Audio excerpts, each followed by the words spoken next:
right, guys. Justice is a Process is here with a special presentation today, and we are going to be breaking down the surveillance footage of the John Delee case, and we are going to be having a discussion about whether or not the jury got it right.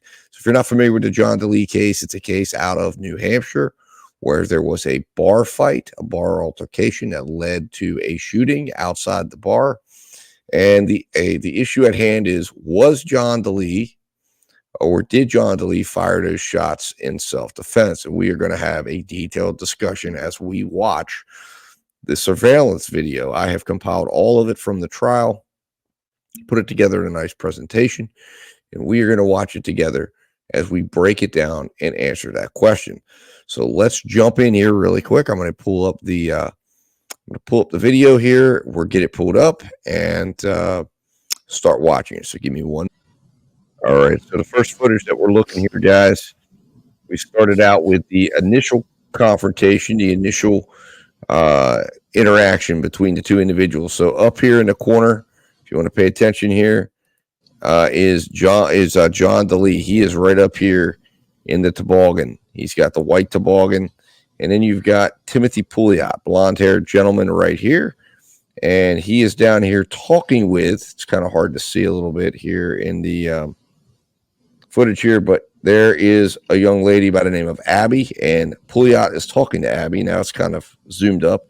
There are two other girls with her, and this is Mike Mendoza, and this is Trenton Nash right here. These are three friends. Now, a bouncer comes up and moves along Mendoza and Nash. What's happening here is Delee is coming up and confronting Pouliot, Timothy Pouliot, for speaking with Abby. And when he comes up, and we'll pause it here while I get into what happens here in case you guys were not following the trial. When he came up, based on the testimony at trial, he says something along the lines of, "Why are you talking to this scum?" Now, Nash and Mendoza were standing there. They were listening to the exchange. And then Pouliot and him have a discussion. Allegedly, what's discussed, based on the testimony of a young lady that was one of the three ladies here. She says that essentially what occurs is Pouliot and Delee have a discussion. Delee lets Pouliot know that he's with Abby, that's his girlfriend. Pouliot essentially says, "I didn't know that." No problem. They shake hands. They give a half hug, known as they dabbing up, and they part their separate ways. Issue is Mendoza has a problem with what just occurred. He did not like the way Delee came up. He did not like the way he approached Pouliot, or he approached the group, the way he was as intimidating. We're trying to intimidate the guys. So essentially, this sets in motion Pouliot returning to his friends, and essentially someone in the group, we're not sure who, decides, "Hey, listen, this guy needs his ass kicked." And they set in motion and a plan to get into a physical altercation with John Delee. How do we know that happens? Well, because that's ultimately what happens. Mendoza ends up attacking Delee and gets them thrown out of the bar. But let's watch the interactions as this plays out. But important thing to see here, you're going to see them shake hands. There it is right here. Watch this happen here. He says, "That's fine, no problem." Says, "I didn't know." They shake hands, dab up. Says, "I didn't know." And off they go. Now, what occurs here, the next thing of significance that occurs is, and I'm going to jump my head down. You want to look up in this section of the bar.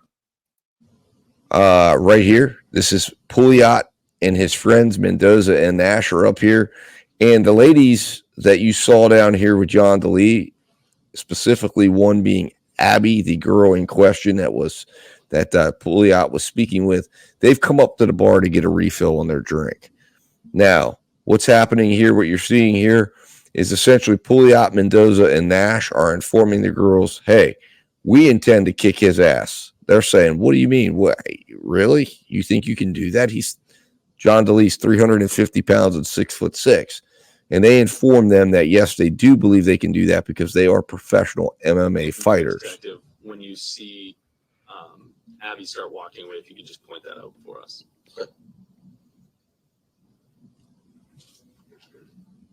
You can see Delee down here. He's not even worried about Pouliot at all. But you're seeing Pouliot staring down at him, looking down at him, motioning down at him. You see Mendoza's here, Nash is here. They're discussing and talking about what they're going to do. And the girls are basically saying, no, I don't believe you guys can do that. You're not going to be successful if you try. And the significance of these events is You'll be walking down the ramp right now with two friends close. Now, what's significant here, okay, and what you want to remember, this is the significance of what you're seeing here, in my opinion, is the first interaction, John Delee was what we would consider the aggressor, okay? He was coming up to Pouliot, essentially letting Pouliot know, you're in my territory. You are talking to my girlfriend. And essentially he chose some, maybe a not so nice way of saying it, but ultimately Pouliot decides to respect this. They shake hands and off they go. Now, what we're seeing here, though, is that Pouliot and his friends have now become the aggressor.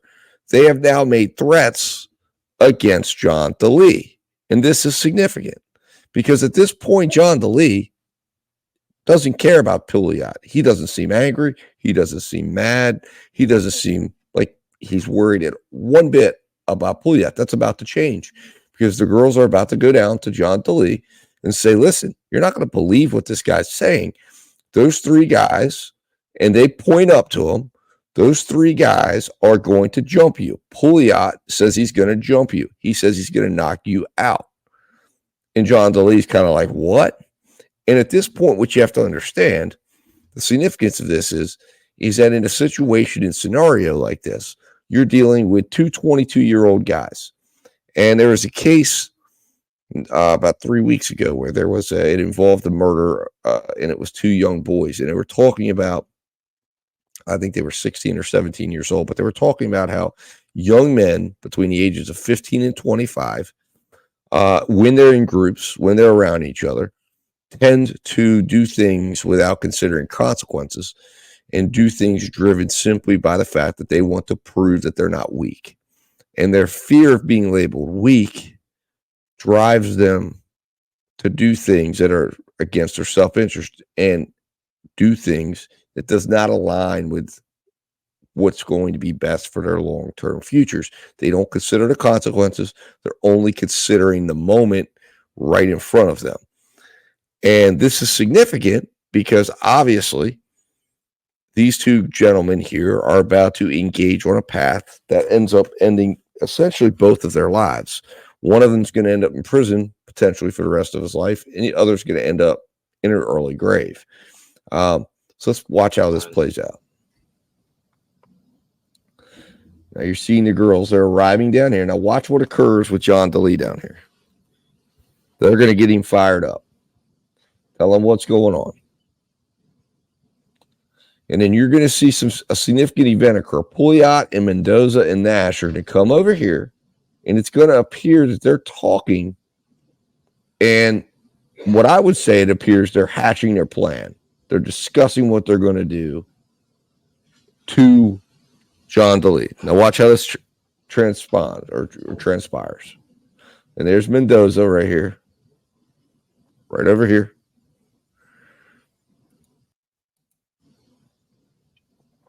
Pouliot, Mendoza are talking, and they're going to come right down here. And you're going to see them right in front of the camera start to discuss what's happening here. So here he comes over. They come over. They're shaking hands. They're talking, and they're looking back down. They're talking about what just went on. And it looks like they're discussing what they're going to do and some sort of plan, in my opinion. Making some gestures like they're fighting. Now, this is going to be a different angle here where you're going to see Abby come down the ramp and talk to Delee. And here she comes. And you're going to see his reaction and exactly what he does when he finds out that, hey, these guys are threatening you.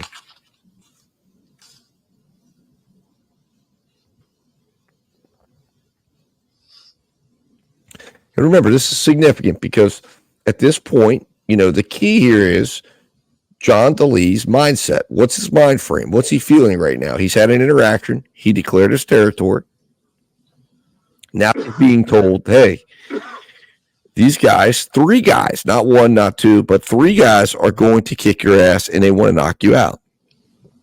So Delee now is going to make a decision. He's going to say, okay, what do I do here? Now remember, this is in the mind of a 22-year-old man who's trying to impress his girlfriend, who he knows his girlfriend's been told, hey, your guy's a punk. We're going to beat him up. And now he says, okay, what am I going to do about this? So John Delee decides, you know what? I'm going to go confront this. I'm not going to stand around and worry about getting jumped. I'm going to go talk to this guy and say, listen, you don't got to jump me. Let's go outside. Let's go settle this like men if that's what you guys want. But you're not getting the jump on me. So here he is. You can see him kind of waiting there, talking. They start talking. They're making fun. They're laughing. And they're telling him, go up there. Go confront him, John. So what's he do? He goes up. Now look, she's like, oh boy. You can see him down there. They're like, oh shit. Here he goes. Like this guy's going to be scared shitless. Now here you can see up here, confrontations happening. Remember, John Delee's doing this because his girlfriend's there and he's got his group of friends there all watching. Now you're going to see a better angle of exactly what occurs when John Delee comes up. So John's down here talking to his friends, talking to Abby. And then the decision is made. All right, I'm going to come up and confront Tim Delee or Tim Pouliot.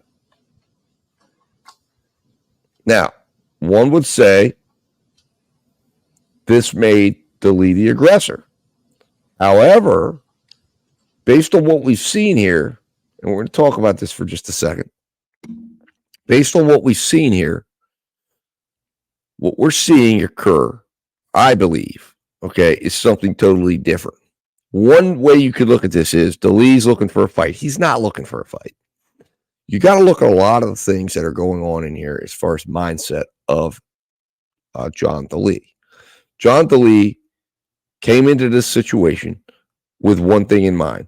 There was a guy talking to the woman that he was coming to talk to and spend the evening with. He wanted to assert himself, and yeah, he did it in an intimidating way. The mistake he made is he didn't know who he was talking to that way, and he didn't know who he was dealing with. So he goes and he makes his comments to Pouliot. Now, Pouliot to him, obviously, this dude's 140 pounds and 5'4". He doesn't look assuming. He doesn't look threatening. He doesn't look like someone that John Delee's going to be worried about. So he goes and confronts Tim Pouliot. What he doesn't understand is you've got the 2018 most wanted man in New Hampshire standing right there next to you. That is Michael Mendoza. Michael Mendoza was upset. He did not like the way John Delee spoke to him and his friends. And at that point, John Delee was going to get his ass kicked. At that point, John Delee was the target. What they were doing, what Mike Mendoza was doing here, in my opinion, was setting up the moments. And the idea here was the bait in this instance right now, as you're going to see, Michael Mendoza does this several times in the evening. The bait in this instance was Pouliot. Pouliot, Mendoza, and Nash goes talk trash to Abby, knowing that Pouliot, she was going to go back and say, Pouliot is talking trash about you. They knew that this would cause Delee to confront him. They knew what kind of guy he was. They knew he was a hothead, and they'd already seen that earlier tonight. And the idea was to have happen exactly what occurs. Pouliot doesn't agree to fight him. He eggs him on, gets him to put hands on him, which then sets up the premise for Mendoza to have a reason to come and get physical with Delee. And then, of course, they knew then that would get Delee thrown out of the bar.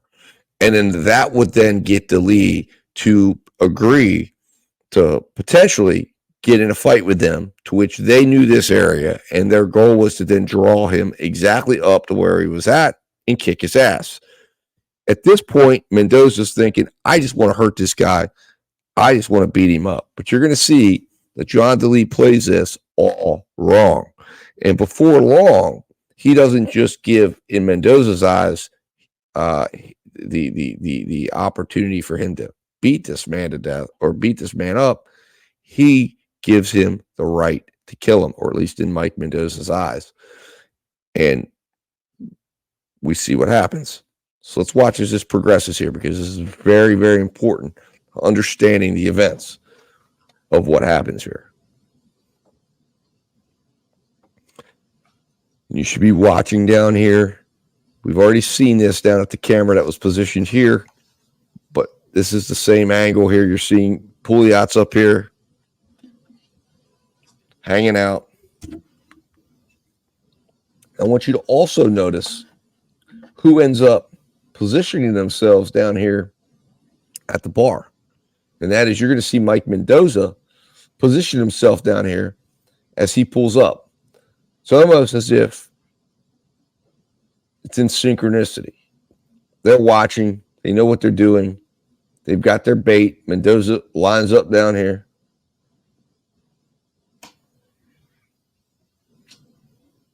Now there's a discussion here. Notice Pouliot is jawing back and forth, saying just enough to get him upset. And then you're going to see he says something to John Delee, which causes John Delee to push him.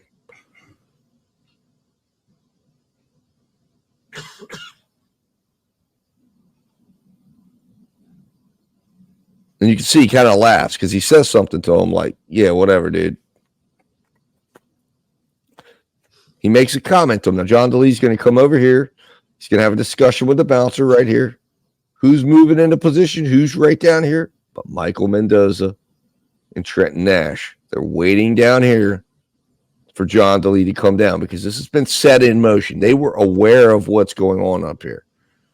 Now, Pouliot's going to come down. We don't know what's said. Something's going to be said.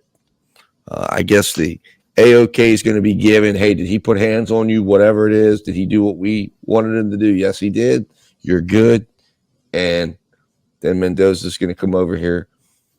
And you're going to see something very important to happen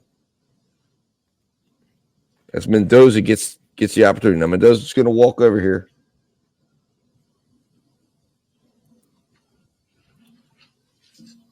We're going to slow it down to half speed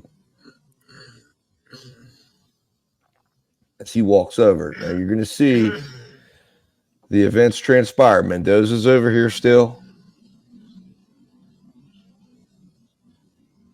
Actually, Pouliot's up. We're speeded up. Hold on. I think I may have slowed it down too soon.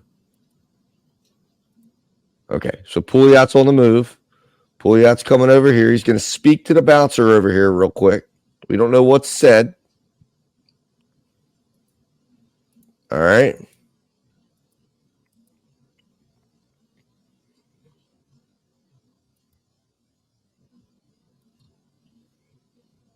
He's having a discussion with the bouncer.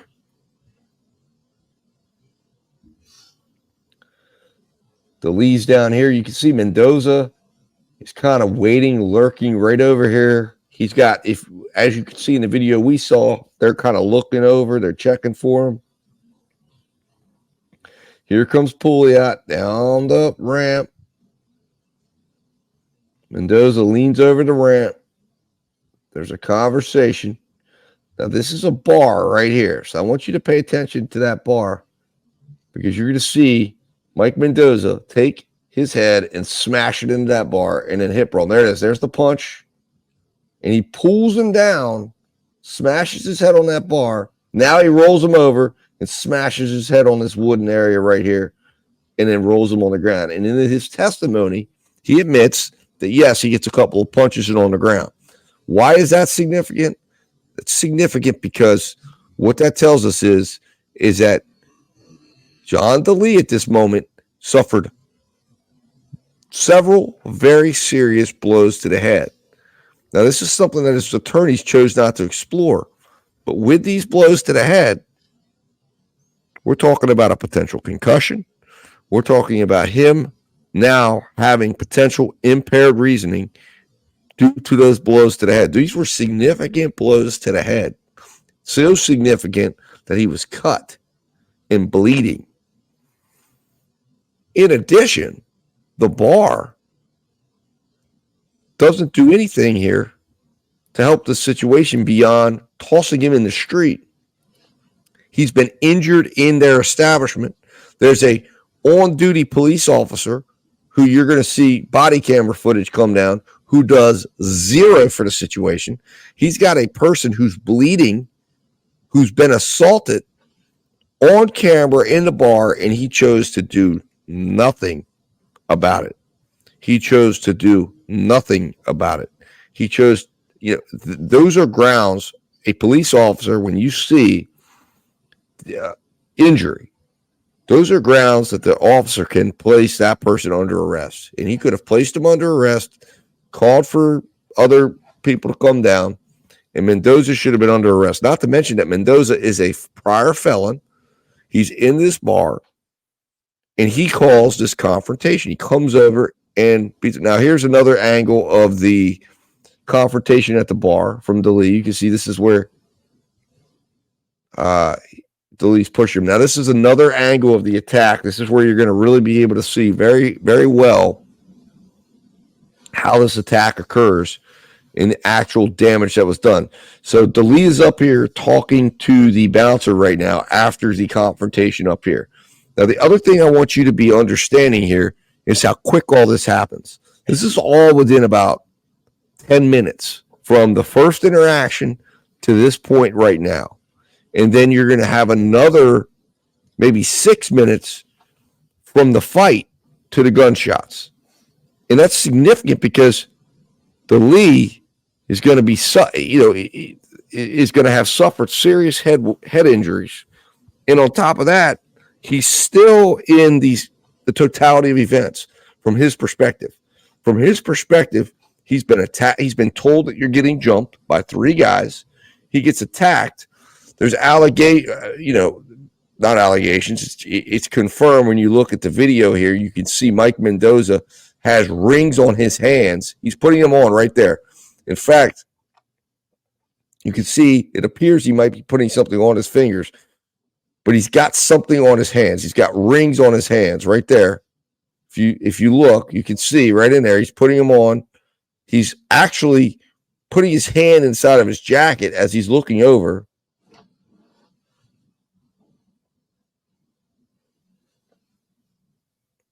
And you can see he's got something on that hand that he's intending to use. He gets him on the ground. He bounces his head off this railing and into here and then starts punching him.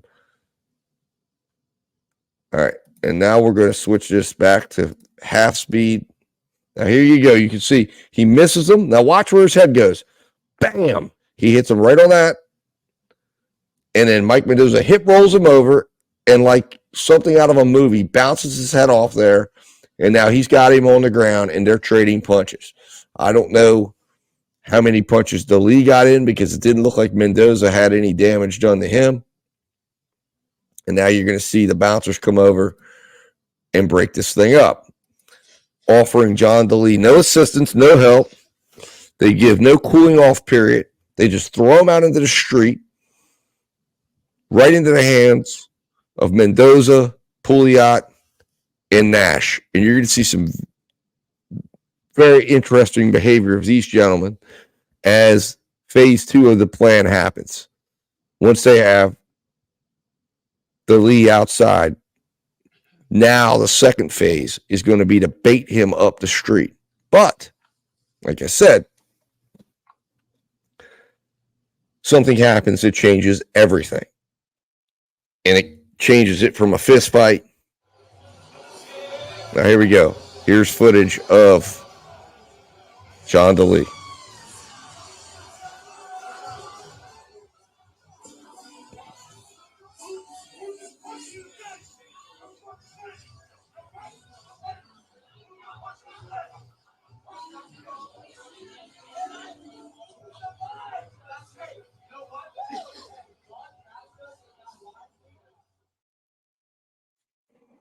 Now, this is body camera of the officer on scene. You can see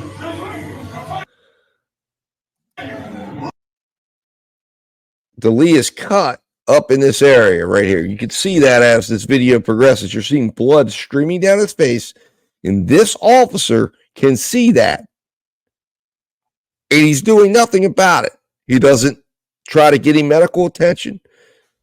It's crazy. Now watch.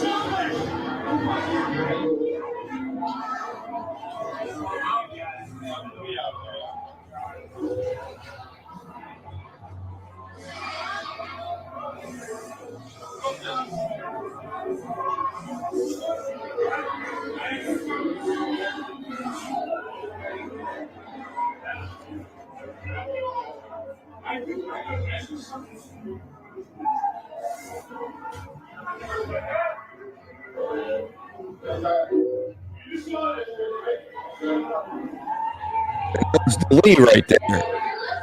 I believe that was Delee asking. Y'all saw that, right? Like, y'all saw that. Because he can't believe it. He's getting tossed out. Nothing's being done about it. The cop's standing there. It's like, did y'all see that? Somebody hit me.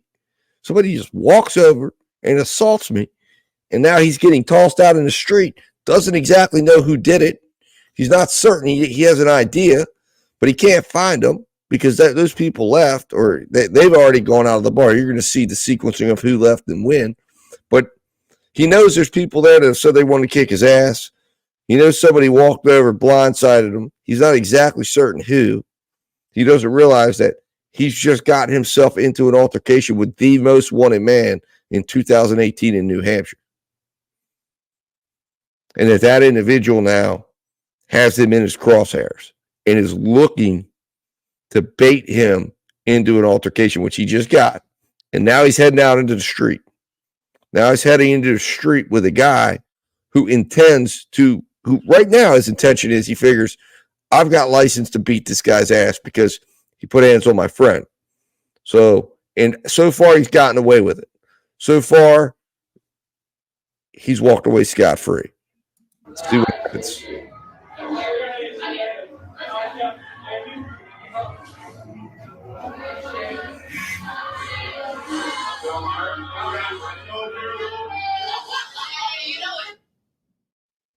Now, this is the confrontation. There's a confrontation between Abby and Pouliot you're going to see as everybody's leaving, but you're going to get to see the sequencing of events. Over here, you're seeing the reaction to the fight. There's Mendoza. There's Nash. They're getting him out. They're getting him away from the police officer. Now, in the police officer's defense, they got them out of the bar fast. So the officer's back here, of course, with John Delee. So maybe the officer didn't know who exactly it was. But you're going to see there's the police officer right there. He's walking him to the door. And there's Michael Saldano, who's trying to get to John Delee. And then you're going to see a confrontation here as Pouliot is right here. He's walking. And here comes Abby. She comes over. She bumps him with the shoulder.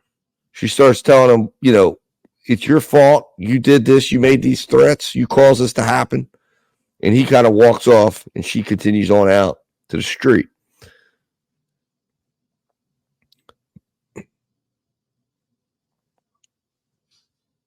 And now you can see the bouncers walking back in. Now, this is the audio events outside the bar. Now, I want you to make note of the time. 41:57 is when you see this start. That's when Mendoza leaves. I want you to understand how quickly all of this unfolds. And when you're thinking of this as the totality of the circumstances, what John Delee knows, doesn't know, and what's going on. So let's watch and let's listen. And you're going to hear the confrontation, several confrontations, and you're going to see video of each of these. But this is the initial. This will be about 5 minutes, 7 minutes long of all the events that transpire. And we saw Mendoza and Nash right here. There's Delee putting his cap back on.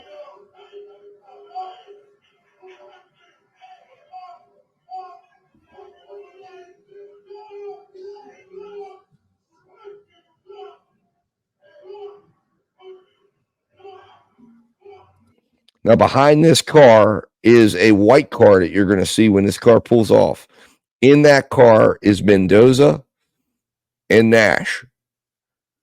And you're gonna want to watch the events that are going on from this angle. Now, you're not going to be able to see everything that's going on beyond that sign from this angle, but we will in a minute. But what you want to be doing, what you want to be listening for is there's going to be a confrontation right around here. And you're going to hear Nash, who, as you can see, he's in this car. He gets out and claims that he had to come over and smoke a cigarette and had to come over here and do it over here because he had no choice but to do so because Mike Mendoza doesn't allow cigarette smoking in his car. He also claimed he needed to return to the bar to get two other guys they were with because they were planning to head to a strip club. And since they were thrown out of the bar, Mike Mendoza couldn't get them. He was heading back to do so. Now, the issue with that story is the fact that instead of going to the bar and walking down here, knowing that he's got this angry guy, he walks over and confronts John Delee. Now, John Delee, remember, isn't certain who hit him. He knows there's been threats leveled against him. He knows there's a group of guys after him. He walks up on John Delee. John Delee essentially says, I'm not taking any chances that you're going to assault me, and starts swinging on him, and they get in a physical altercation. And then you're going to see Mike Mendoza get out of his car. Once again, he threw his bait out. And the reason why we're going to question whether this is something that is organically happening or whether they had a plan or not is because Mendoza doesn't jump out of the car and run over and say, hey, get away from my friend, man. Leave him alone. No. He gets out of the car, jacket removed. He has now gotten pepper spray from his car. So now the plan's materializing. And he walks around this car, attempting to come up behind Delee, and then attempts to spray him with pepper spray, to which John Delee now makes the biggest mistake of his life. He decides, oh, you got pepper spray? I got a gun. And he brandishes the firearm, essentially letting him know, you hit me with that pepper spray, I'm going to shoot you with a gun.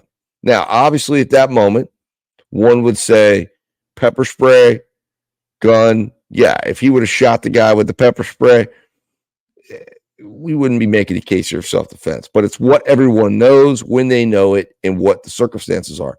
But at this point, he's now seen there's Nash, there's Mendoza, two guys he's already seen with Tim Pouliot earlier in the evening. He now knows who's all together. He now knows who's attacking him. But the most significant factor of this event that you're going to see here that you should pay attention to is now these two gentlemen, Mendoza and Nash, know he has a gun. Now, while this is going on, just at the moment that this confrontation breaks out, Pouliot walks out of the bar just before and starts walking up the street and starts looking back, watching, and kind of watches the entire way up the street, stops, watches, and then once Delee has pulled out his weapon and brandished it. In fact, he pulls it out. He's so nervous when he pulls it out. He drops it on the ground, picks it up, and you see Mendoza start to gesture to him as if to say, you ain't got the balls to shoot me. At this particular moment, Mendoza, in my opinion, decides, you know what, buddy, you pull a gun on me and you think I'm going to be intimidated by that? This is just elevated. This is no longer about kicking your ass. This is going to be me going after you and taking that gun out of your punk ass hands and shooting your ass. And I'm going to get away with it because you were just dumb enough to pull this out and point it at me in the middle of the street. No one's going to do that. You're not going to punk me in front of the middle of the street. And given the fact that he is a man that says, is not going to think that that's going to be something he can let lie, what happens? He begins pursuing Delee up the road. Delee is telling him, get back. Hey, I got a gun. Delee and his friends begin going up the street. And at this point, things start to break out of control.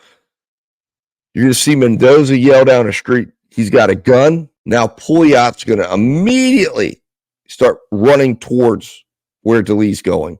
And the idea is there's a spot, and it's exactly where the shooting occurred.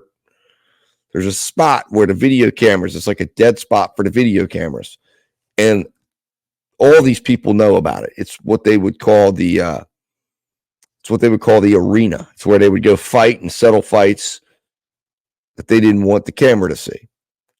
And that's their goal. So they're getting to push him down there. And once they get him down there, he essentially, Delee runs down to a point where these guys are pursuing him, middle fingers up, yelling at him, letting him know we ain't afraid. Delee now comes to a precipice. He's got to either go through a dark alley with these three men pursuing him, or he's going to have to confront them, which is exactly what they wanted him to feel. Soldano tells him, do not go down that alleyway. You go down that alleyway, nothing bad's going to happen. And you can see them having that discussion. Delee comes back up.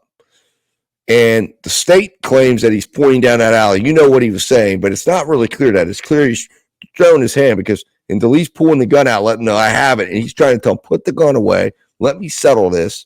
Like, just calm down. And these guys, now the important part to understand here is John Delee in this moment has suffered several very serious blows to the head, which affects his reasoning. It affects his perception, and it affects how he's feeling about that moment. He's being pursued in the street by these men. They've pulled out pepper spray. They've let him know, we want to kick your ass. And now, even though he's shown them a gun, they're saying they're pursuing him. This is the important moment that once that gun comes out, once those gentlemen know there's a gun, and they're choosing to pursue a man with a gun with the intent to disarm him, the idea is, and not to mention that they also have weapons. They've identified themselves as professional fighters who know how to use their hands as weapons. And they're now pursuing him. They're not retreating. They're pursuing. And John Delee is retreating and trying to figure out what to do. And he's cornered right there in the street. And then Soldano is attempting to mediate things. He's trying to talk to him. Pouliot comes down, and then you're going to see where Pouliot punches Delee in the face, to which Delee at that moment makes a life or death decision, because at that point, they are now advancing on him. They know he has a gun. What is their intentions? At that moment, it can be assumed and inferred by John Delee, these guys are trying to take my gun. They're trying to beat me up, even though they know I have a gun, and they're going to try to take it, and they're going to kill me. And at that point, John Delee gets punched and then fires 9 shots in succession in about 2 seconds. It's very important to listen as we move through these videos and hear how quick those shots are. Because if those shots are fired, there's pauses or there's anything that separates those shots as being one stream of shots, then Delee loses the ability to say self-defense, might even lose the ability to say, hey, there was provocation, because the provocation to self-defense is in the fact that he fires those shots all in part of the same mindset, frame of mind that he fires the first shot. And the defense absolutely could have had an expert come in and testify to this. Something my dad has had several cases of this with similar circumstances, where an individual was confronted with facts, and in those cases, as my dad explained to me as we were talking about this case, he said yes, he couldn't remember the exact condition it's called, but there's a condition where when someone starts to fire a gun and they just start firing, and it doesn't necessarily, it's all in what the circumstances that they understood at that moment, whether or not you would view that as manslaughter at worst, or whether or not you could say, hey, this is self-defense. But that's what we're going to watch for. So I wanted to get through all of this so that as we're watching these pieces of the video, You know what to watch for. You know what to look for. You know how to understand this. And then I want you, after we've watched all of this in succession, to let me know, hey, what do you think? What do you think about the jury's verdict? Did they get it right or not? I want you to look at the time here. Keep close attention. Remember, it was just before, it was like 41 minutes and I think 47 seconds when Mendoza walks out. So about a minute has elapsed since they've exited, the first person exited the bar that was involved in the fight. This is significant because this is about 3 minutes after John Delee has sustained a serious head injuries that were untreated in the moment. And he's now out in the street and now trying to reason his way through this, impaired by alcohol as well, and that serious head injury. Let's watch.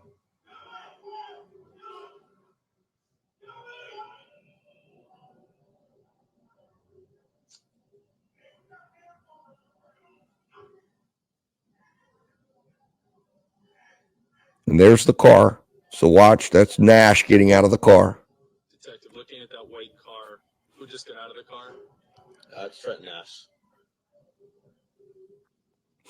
Now he's going to move down here and watch in this area for Tim Pouliot.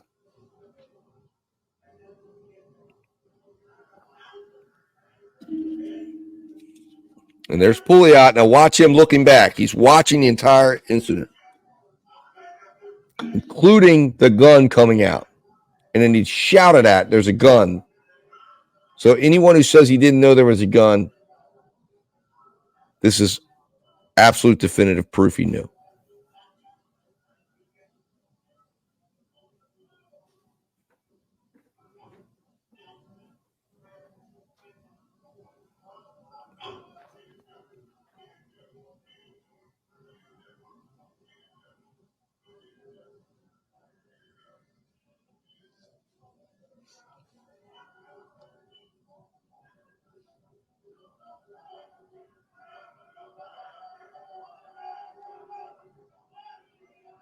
You can hear him say gun, and now Tim Pouliot's coming down. You heard him. He's got a gun.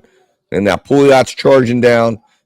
Mendoza's here. Nash is here. They're moving up the street after him, even though they know he's got a gun. Reasonable person would absolutely not run towards the weapon. So what is their intent in doing that? It's certainly not to run from danger. They don't feel there's a danger.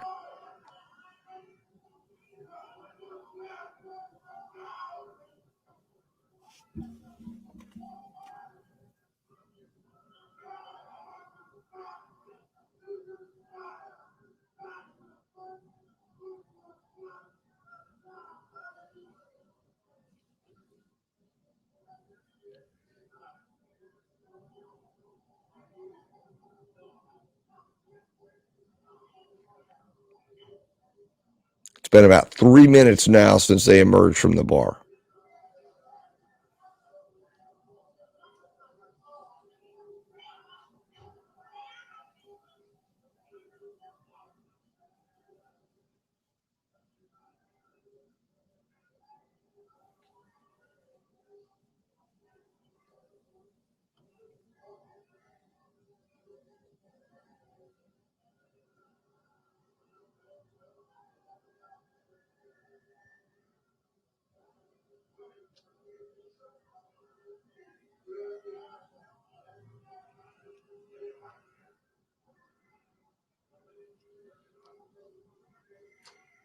It's been 4 minutes now since they emerged from the bar.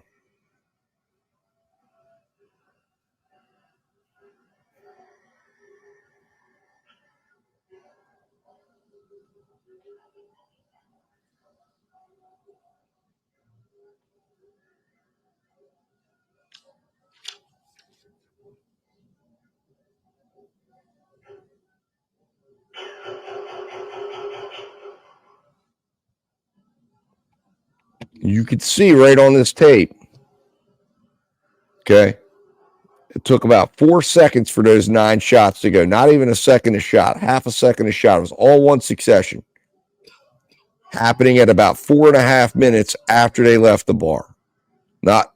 This was not a long period of time. This was a very short succession of events. This is a man who's making a call after having been brutally beaten up in the bar. He's had his head bounced off a railing, bounced off a wooden barricade or whatever you want to call it. He's been punched repeatedly in the face, as per the testimony of Mike Mendoza. And now he's been pursued in the street, baited into an altercation, threatened with pepper spray, pursued down the street by 3 men. And in his perception, what was he supposed to do? Let him take his gun? Now you're gonna hear now people coming back down, and here comes the cops coming down there, and we're gonna see all of this. We're gonna see from several different angles, but this is just to give you an idea of the audio. We're also going to see a side by side in a little bit, so you can further appreciate all of the events as they're occurring.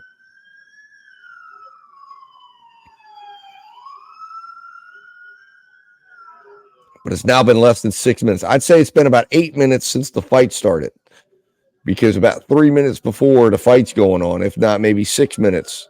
So 6 minutes ago, John Delee's getting assaulted in a bar, sustaining very vicious head injuries. And now he's out in the street. Do you believe his judgment was impaired? Was he able to make the reasonable judgments that we would expect one to make in that moment when he's getting attacked, or in his perception, he's getting attacked? Was there sufficient provocation with these circumstances? Now let's watch. This is a different angle of the altercation between Trenton Nash and John Delee, which ultimately leads to Mendoza to come out with the pepper spray. So let's watch what happens here. You're going to see now Mendoza getting into his car. Nash is going to walk around and get in the car, and then you're going to see John Delee show up down here. Now, there's no audio on this. This is any audio you're hearing is from inside the courtroom. And then you're going to see up here a timestamp, of course, which actually some of the timestamps are off. So they're off by a few seconds. Sometimes they're off by a minute or two. It could even be off by an hour, as you're going to see the various different clips coming from various different security cameras all over this area.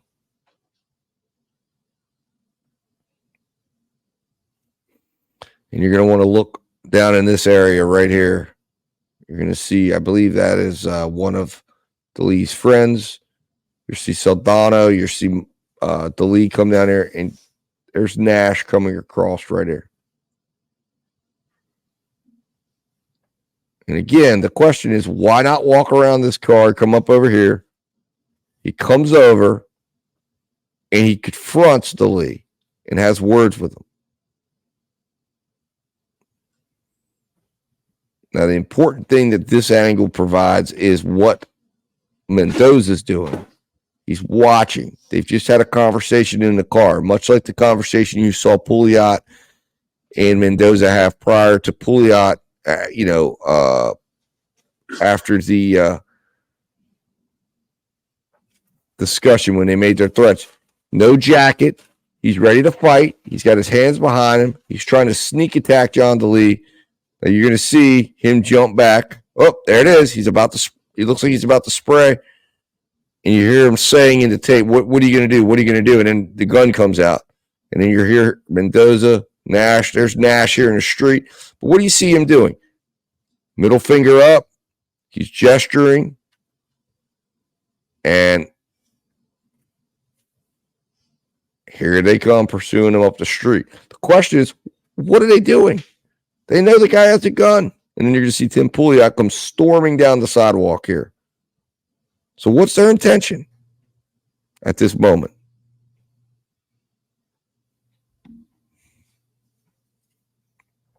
And here comes Pouliot.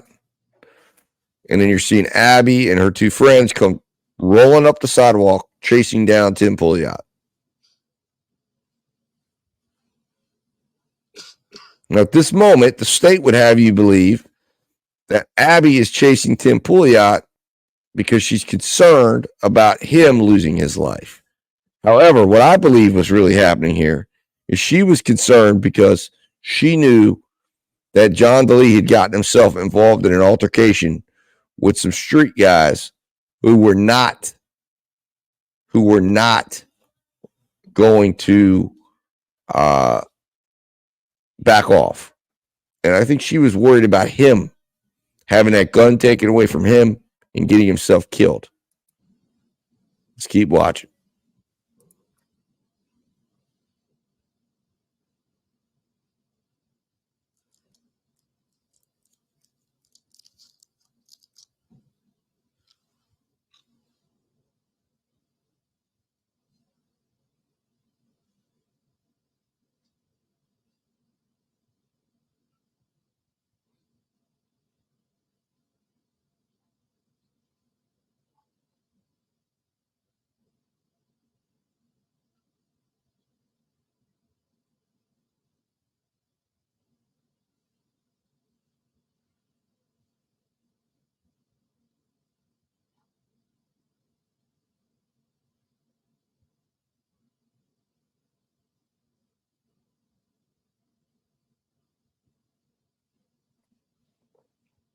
And now you can see Abby and her friends, they're trying to hold her back, but you're going to see at the moment that the shots fire, which is in about 20 more seconds, she's going to run off down the street.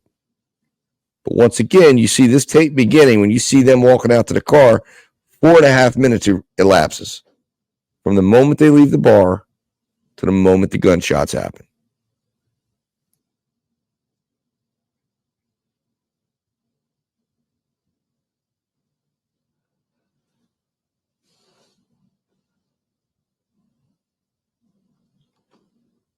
This is state 61, if I didn't say it. Now, this is a close-up, a blown-up version. This is zoomed in so you can see a better shot. You're going to see this area of the sidewalk, which is hard to see in that last video. But this is a camera a little bit farther up. Sweatshirt on the left-hand side of the sidewalk right there. That's Gage Chandler. And yeah, Gage Chandler is And who do we see coming up on the left? That's John Delee's friend. And there you can see John down here. with his arms out right now.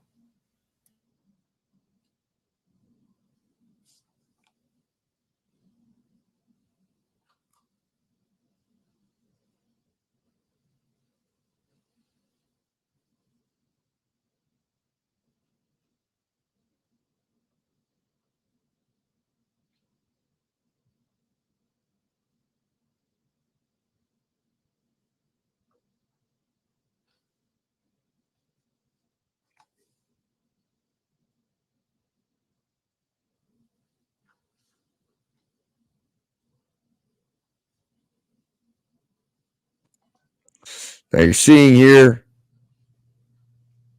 Trenton Nash is walking across. Again, as I point out, he could have gone around this way. Now watch, he comes up. And anybody that says he doesn't know who this guy is, why is he coming up? Now he comes over and confronts him because they're having words. He throws a punch. What's he do? He doesn't walk away, doesn't back off. He comes right towards John Delee, talking some trash, because that was his purpose, was to get John Delee engaged again with him to give Mendoza the excuse. Now Mendoza's shirt, jacket is off. He's got pepper spray out. What's Mendoza do? Look where he's coming. He's coming right around the back end. Because his idea is he's going to spray him with pepper spray and then kick his ass. He doesn't realize he has a gun. So there it is. He puts his hands up. Now look, he's so nervous. He pulls that gun out. He cocks it. He racks it.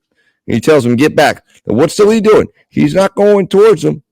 He walks away. They're not moving him up. He walks away. But who keeps going? Look, middle finger up. He's actually making a gun thing. He's yelling, there's a gun. And then you can see Pouliot's coming down this way.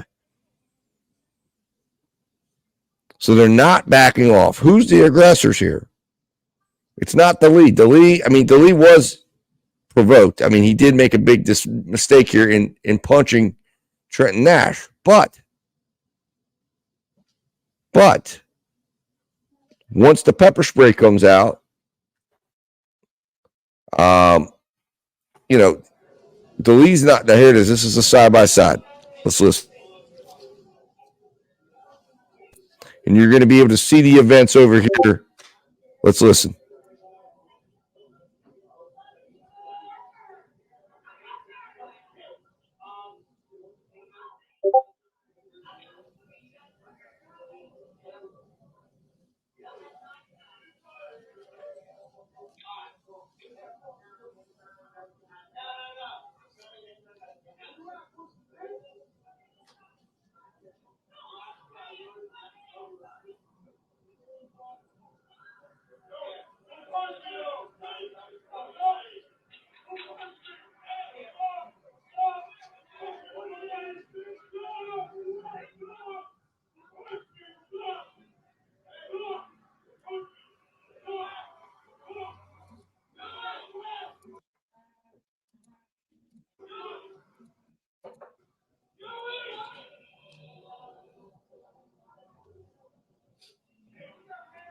Now you're going to want to listen here because you're going to hear John Delee say to Trenton Nash, "I'm going to smash your fucking face."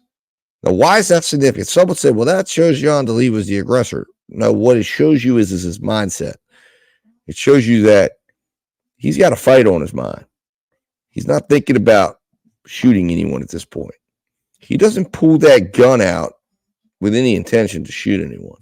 He pulls it out because he believes he's got to, at that point, try to take control of the situation by showing, "I've got greater force than you do. Don't even think about spraying me with that pepper spray." And then he proceeds up the street and attempts to get away. He doesn't go forward. He doesn't walk into the street. He doesn't try to walk back Mike Mendoza. But Michael Mendoza, at that point, says, "This is our opportunity because we can now take that gun from him and kill him.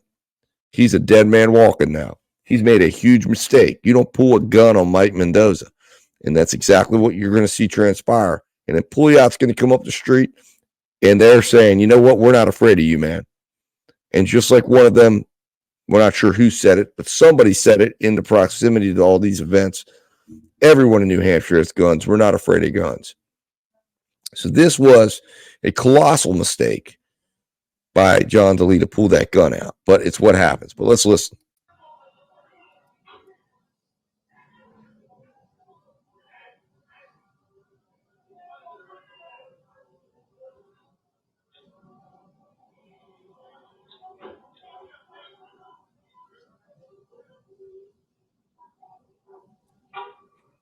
Now watch as Nash is coming down. You're going to see it's a bit in the distance. Here comes Nash. Mr. Nash is walking over to Mr. Delee.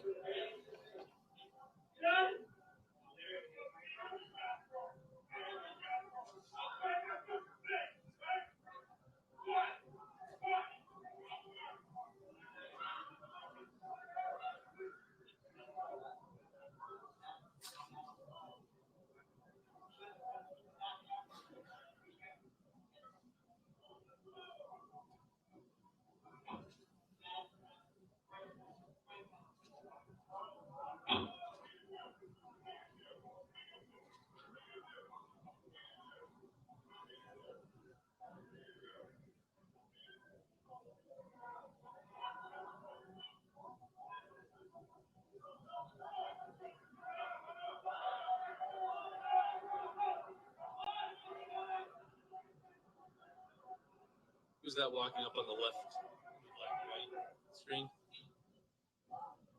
It's Timothy, the one he's found now.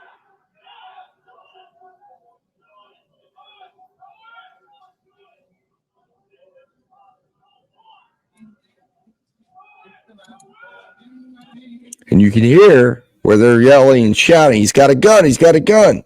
And you're going to see Timothy Pouliot heading right on up the street. You see Mendoza, you see Nash. And, you know, you got to understand that the confrontation between Nash and Trenton Nash and Delee, remember, Delee doesn't know if it was Trenton Nash or Mendoza. He knows somebody hits him, and this dude's advancing on him, talking smack, And he's basically telling him, what are you going to do? What are you going to do? You want to fight me? Like, are you the one that hit me? I'll smash your face one-on-one. But that's, again, not the point of this. The point was to get Delee to do something that gave Mendoza the excuse to finish this thing out here in the streets. Let's keep watching.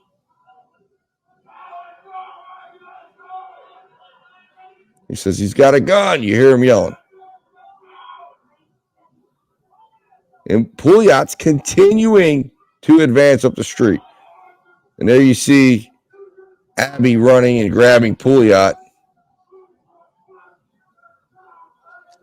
And people are now fleeing down the other direction as those people, hearing about a gun, are doing what any reasonable person will do. Now pursue him up the street.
And there the gunshots happen.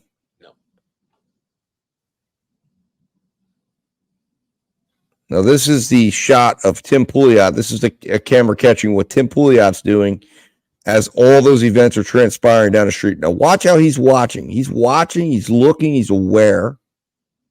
He's seeing what's happening. He's within earshot. He's able to hear everything that's going on. And they're going to shout up at him, he's got a gun, and he's going to take off down the road. And you're going to see all of it. He stands right here.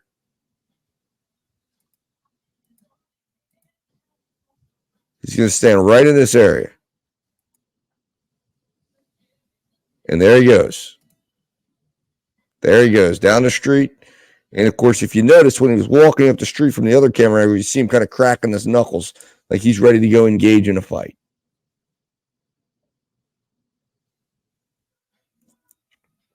Now, this is a video. There's no audio of this. Just describe for us, in general, what to expect on this. This clip's about. I'll let the police officer take over. Can you just stand up, walk us through what we're seeing and what we can expect to see and where we should focus our attention? So based on the previous video, that's the white car, Mendoza Nash.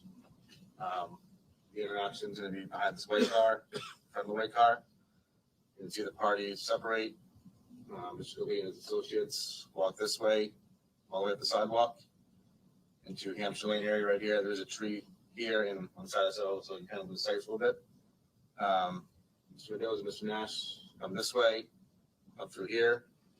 You'll eventually see Mr. Nash head over this way, kind of behind the truck, right in the corner. There'll be some other people there. You'll see Mr. Mendoza briefly cross in front of these headlights. He is right here. And you'll see Mr. Pouliot coming up this way in the street. And then Mr. Mendoza, Mr. Nash, Pouliot are all going to congregate right here. You'll see Mr. Delee, Mr. Solano also up here. And it's going to capture the shooting. You'll be able to see muzzle flashes right about here. Thank you, Detective. Again, it's about 4 minutes long, and this is 864.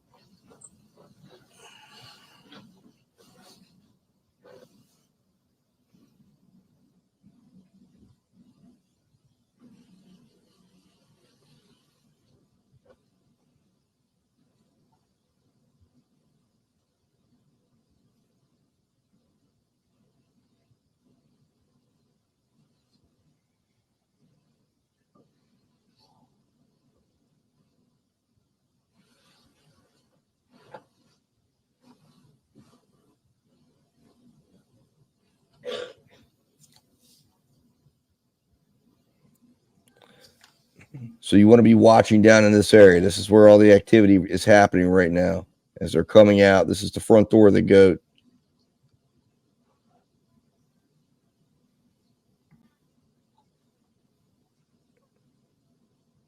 And as you notice, the timing is off a little bit on this one from the rest, or from the cameras at the goat.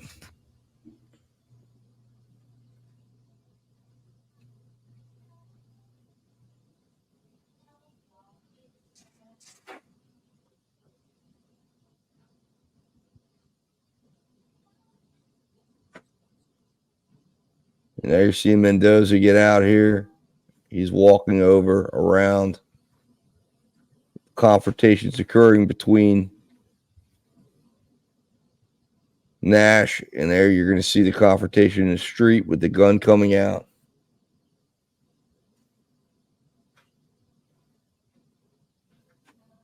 And then you're going to see things start to move up the street here.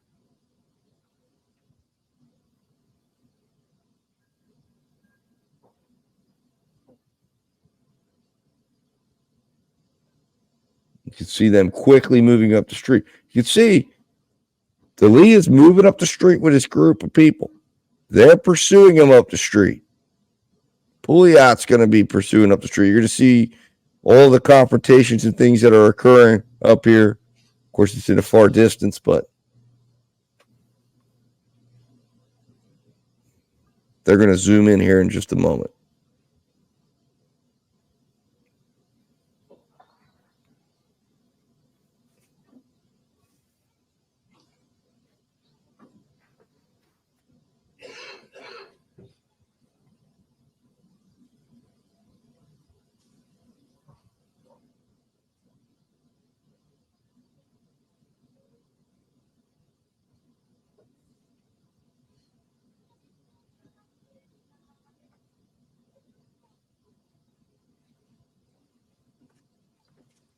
You're going to see Pouliot is right here, moving up the street. And so for this last 2 minutes, I'm going to zoom in. Okay.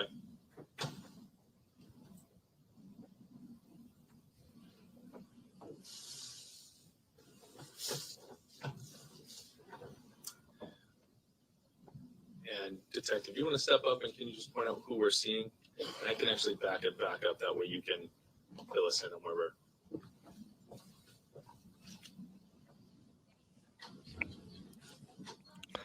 And this is very important, guys, because what you want to watch here is see who's pursuing who's doing what. And this gives you a wide open angle to see. You're going to see, and you should have seen, you're going to see as the detective's going to point all the parties out, but pay attention. You're going to see Delee. They're leaving. They're heading out, but then they run into a dark alley. And you're going to see these guys are pursuing them straight down around here, leaving them with nowhere to go. And then they're going to eventually come together right around here, and the shooting's going to happen. But remember, the shooting doesn't happen without provocation, and that provocation is Tim Pouliot punches him in the face. But remember, you've got all these factors at that moment. Severe head injury. He's being pursued down the street. He's been told already that he's going to be beat up, that they're going to assault him. He knows he's got professional fighters pursuing him. He knows he's already been assaulted by one person potentially who had brass knucks or rings on. He's got another guy who's approaching him with pepper spray. He knows these guys are together because he's seen them together not but 20 minutes before. And they all converge on him, and one of them throws the first punch, and then he makes the decision to fire the weapon because he knows it's either him or them. Because if he lets them advance on him, he's getting his ass kicked in the street. They get that gun, it's over with.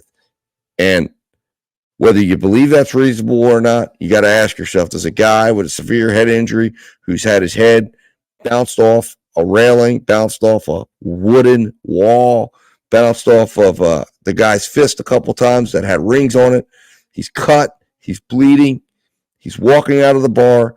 It's minutes, not 10 minutes, not 20 minutes, not 50 minutes, not an hour later he comes back. It's 4.5 minutes after he's left the bar that this occurs, and 7.5 minutes after he's maybe 6.5 minutes, 6.5, 7.5 minutes since he sustained those injuries.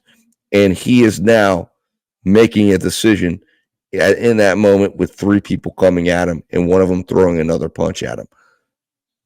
At a very minimum, we're dealing with manslaughter here. This should have been a manslaughter slam dunk with that set of circumstances, especially when you consider the fact that watch as these shots are fired.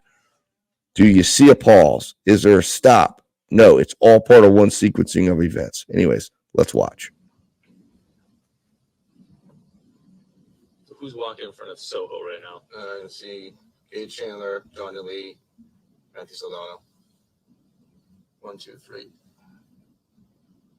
He's right there. Trent Dash and Michael Mendoza.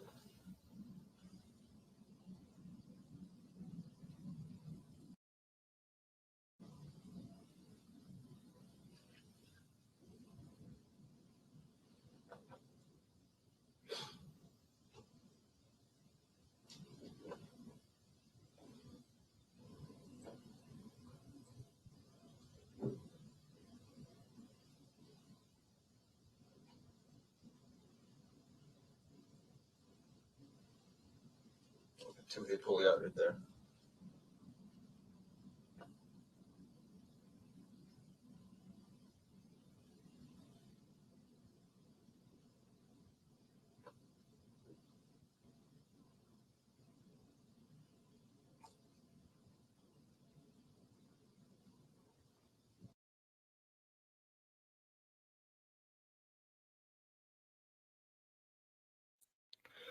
I want you to understand what you're seeing here. You just saw Tim Pouliot hauling ass up the road here, right?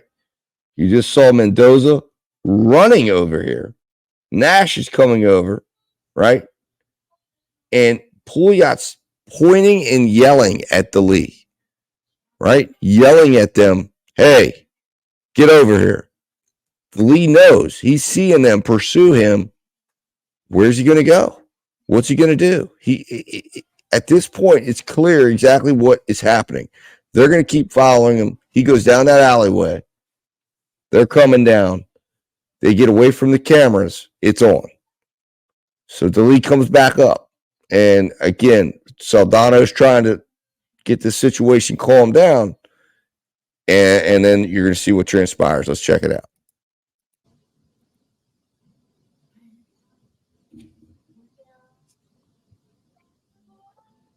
So what area should we be looking for the gunshots? Right there.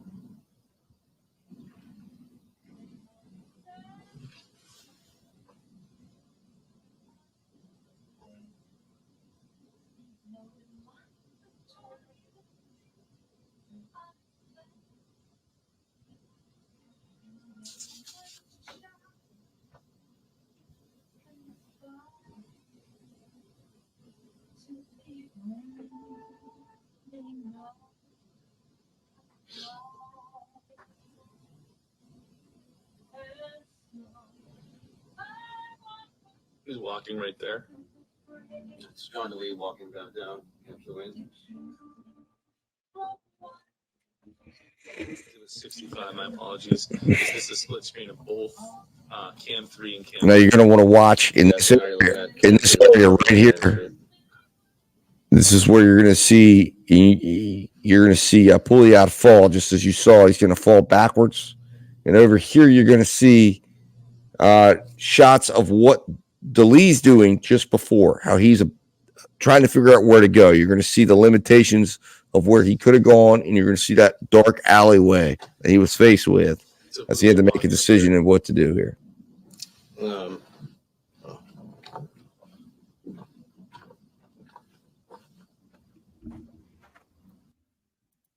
And there's Delee right here. Now you're going to see, unquestionably, he's got his hand on his gun, right? He's back here trying to figure out what to do. Mendoza, Trent Dash.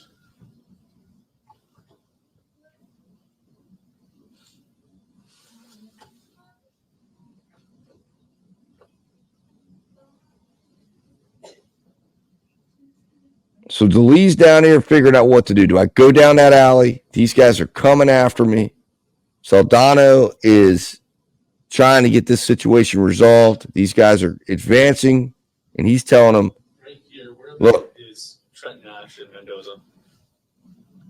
Mike Mendoza is right there, and Trent Nash is right there.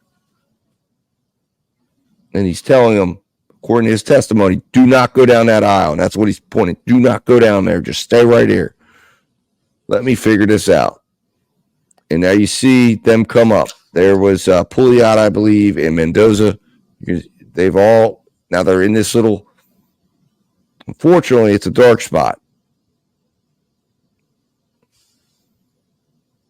And then you're going to see Delee come back down this alleyway once the shooting is done. But watch, you see Pouliot's body fall right here, unfortunately.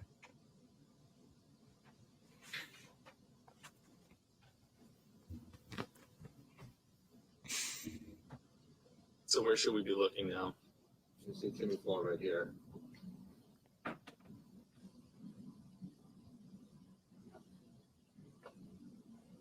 And there you can see he fell.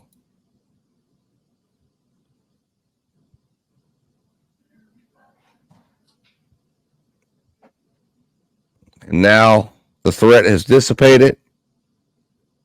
They're all running.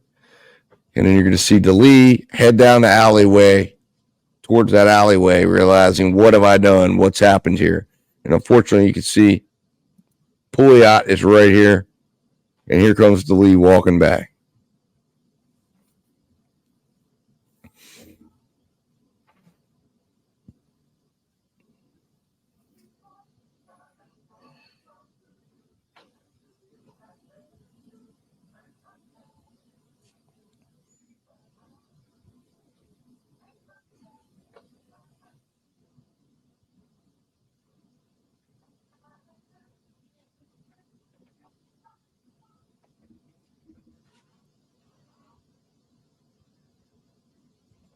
And now here comes Delee coming back down the alleyway. You can see him coming back down.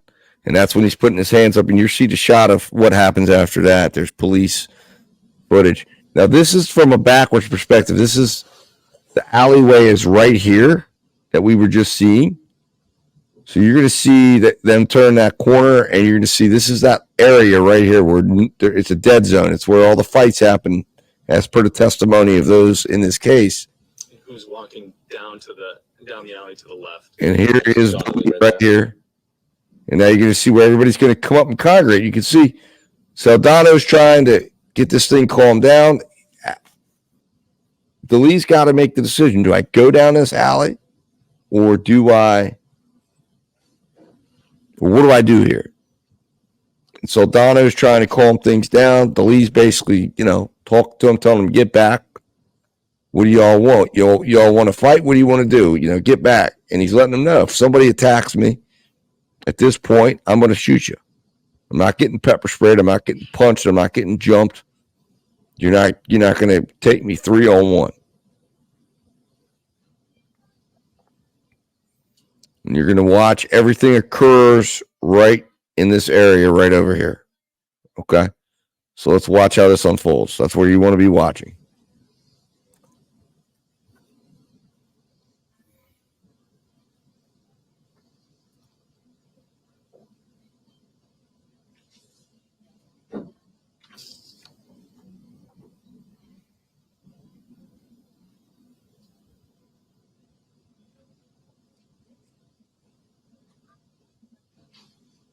These people walking, related or unrelated to the event? Nope, unrelated. And I want you to also note, as you're going to be watching some of the other footage that you're going to see right after this, note that at the moment, Gage Chandler is gone. He's not here anymore, or not around. He's left. He's walking down the street. Saldano's going to throw his hands up and start walking away. He's going to leave John Delee facing off against these three guys. And then you're going to see Pouliot throw the punch. And, of course, at that moment, John Delee has to make the decision. What do I do? If I let him beat me up and take my gun, they kill me. He had to make that decision. Let's watch. So on it there.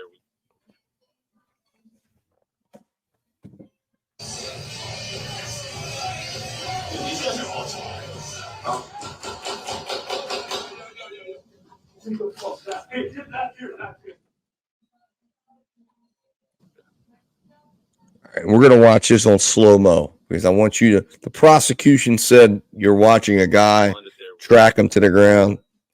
Let's watch. We're going to watch this in super slow-mo.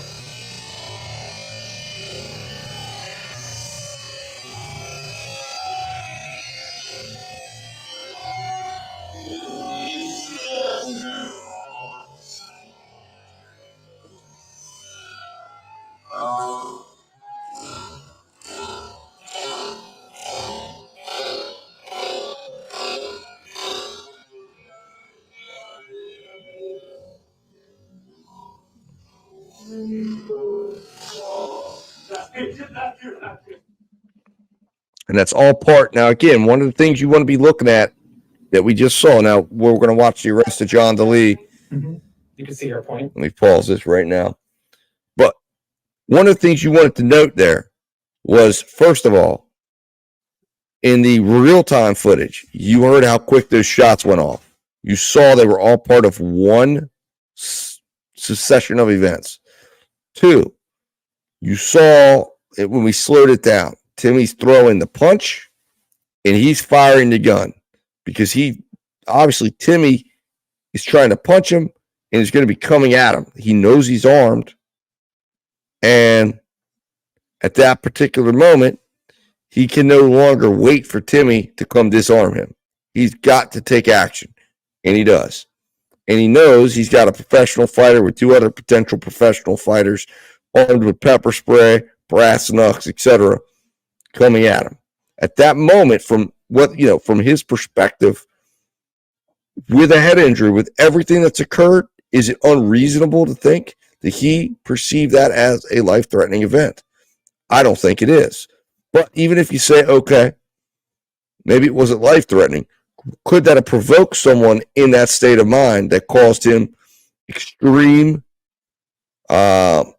provocation? Absolutely. He's been punched, he's been hit, he's been pursued, and at that moment he gets punched, pulls the gun out, and boom. Does that rise to extreme provocation? I absolutely think it does. But let's watch the rest, and let's see what is John Delee's mindset immediately after. What does he say? Let's take a listen. The direction.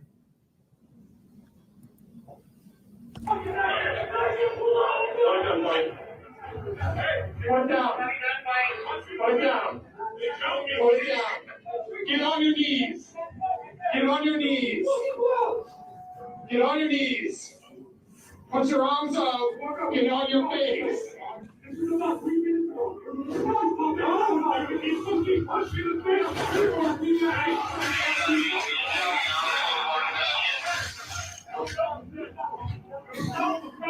Hey, someone check in.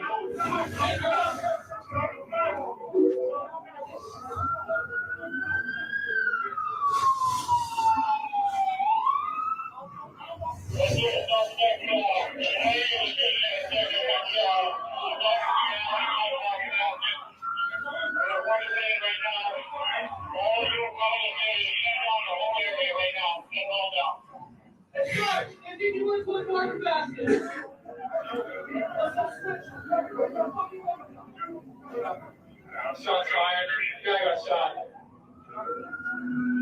I'll get back there. Hey, Sarge. Nothing here.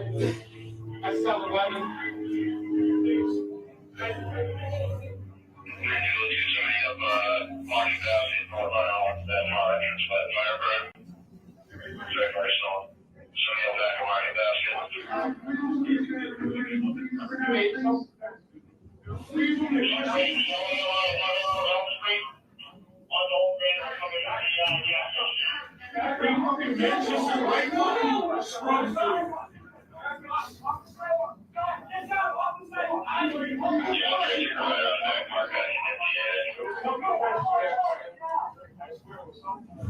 Okay, Sarge, I got the weapon. All right, now we're going to see the arresting officer. So you're going to see a little bit of additional footage. So keep watching.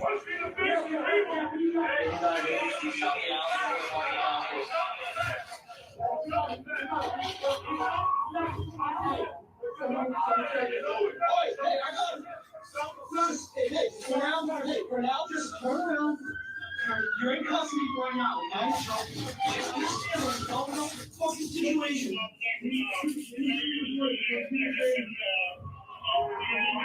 Where's your gun?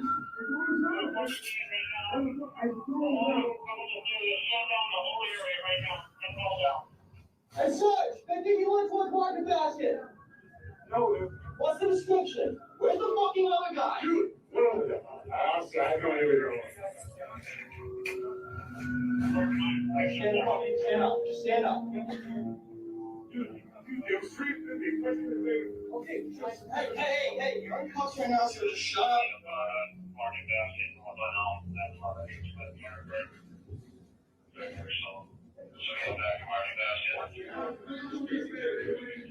Dude, it was self-defense, dude. It was free movement.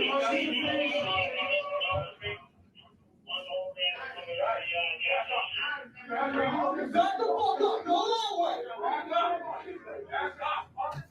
Guys, get down off the table. I know you come down. It was self-defense, I swear it was. Take him that way, please.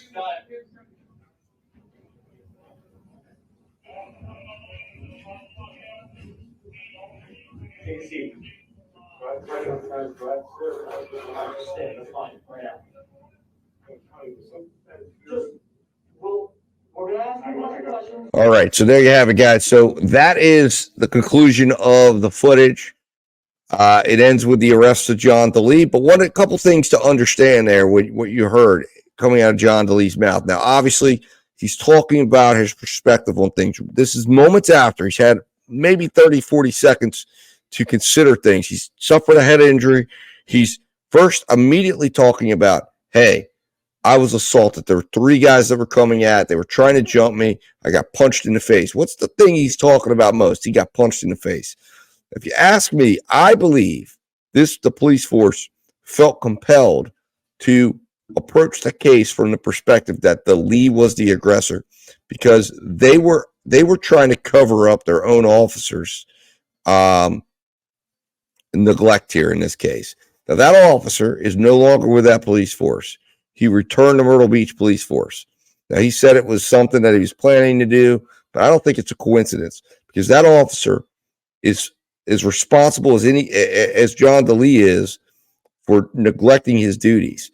And if they would have found that John Delee was in self-defense, firing in self-defense, the Salem, Manchester police, whoever it is, I don't know what department it was, but that police department could have found themselves liable in a lawsuit for the fact that officer failed to place Mike Mendoza under arrest and failed to separate the parties that were involved and failed to properly investigate a felony assault by New Hampshire's most wanted person in 2018.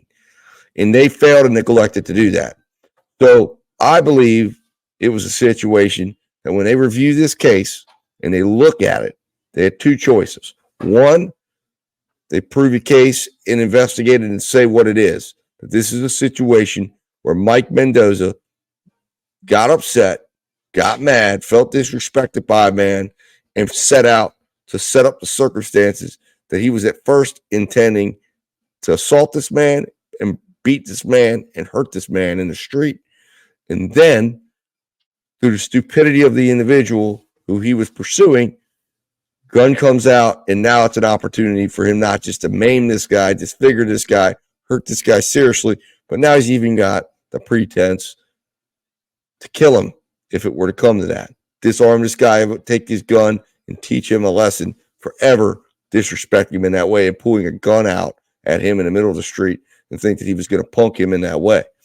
And pursues him down the street, corners him, leaves him no other choice but to discharge his firearm. And unfortunately, Tim Pouliot dies in the process of all this because Mike Mendoza doesn't want to let this go. We know Tim Pouliot was willing to let it go at one point because he shakes hands, he says bye, and he goes up. But he reconvenes with Mike Mendoza, and suddenly now it's I'm going to be kicking somebody's butt tonight. I'm going to be beating them up. I'm going to knock them out, etc. You heard what he said, what he told Abby and her friends.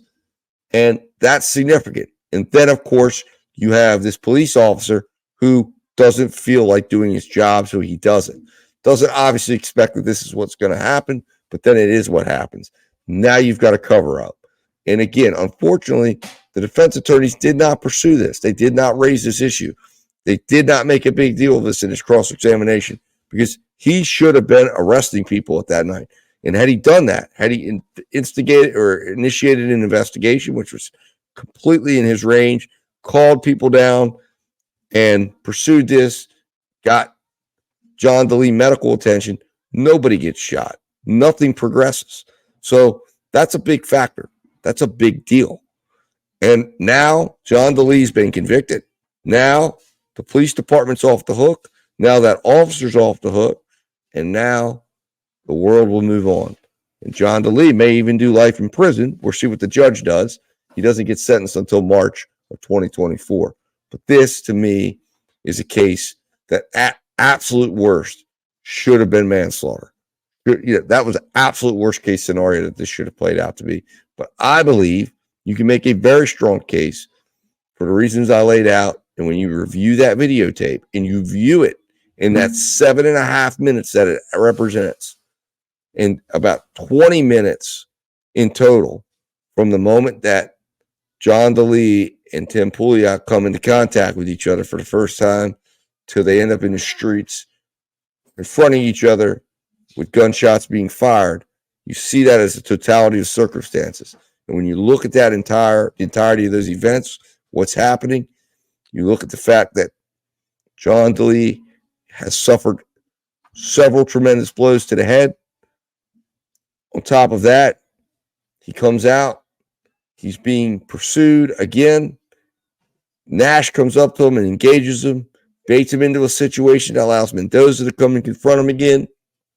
Pepper sprays out, threats are being made. He pulls out his gun. He's trying to get up the street. He's yelling, he's screaming. Again, he's judging all of this with alcohol and a head injury. And then gets confronted and punched, and then he discharges his firearm. How you get to murder in this situation, I have no idea. It's ridiculous, really. But it's what they got to. And it's also partially, obviously, his attorney's fault for not having fully defended this case to the extent that they could have. Calling in experts to explain what goes into when you pull the trigger, explaining how 9 shots can all be derived from 1 shot in that situation. Having a medical expert discuss the impact of a head injury and on the judgment and the reasonableness of the actions and behaviors that precedes it, or that proceeds it after the fact of that occurring. Getting into the pursuit and the way these guys were acting and pointing out the fact that you have absolutely a motivation for the state to pursue the case as they did, to cover up the fact that you have an officer who was in derelict of his duty, who didn't do what he was supposed to do, didn't investigate, didn't do things that could have prevented this tragedy from occurring, and instead made the decision to not do his job. And as a result, here we are. 2 lives completely ruined, lost, and families devastated on both sides. It's a terrible tragedy. It's a horrible situation. And it's just unfortunate that this is what occurred. But anyways, guys, put in the comments what you think about the tapes. What do you see? Do you agree or disagree with my perspective? Do you think the jury got it right? Anyways, guys, I hope you've enjoyed this presentation. It took me a long time to put this together. So those of you that do watch it, please let me know what you think. And until we talk again, guys, let justice prevail. And I'll be talking to you soon.